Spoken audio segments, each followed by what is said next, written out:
Nega Barselona futbolchilari qo'llariga bandaj bo'laydi? Lamin Yamal ham bandaj bilan yuradi.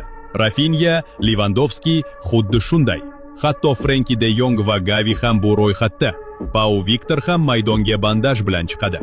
Shu qadar ko'p futbolchi nega buni odatga aylantirdi? Eng mashhur misol Karim Benzema.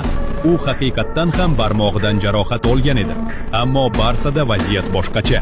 Bu yigitlarda jarohat yo'q. Birinchi taymda bandaj bilan o'ynashadi, ikkinchisiga esa olib tashlashadi.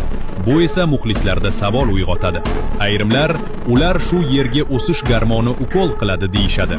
Lekin klubning tibbiy shtabi buni rad etadi. Haqiqatda esa hammasi oddiy.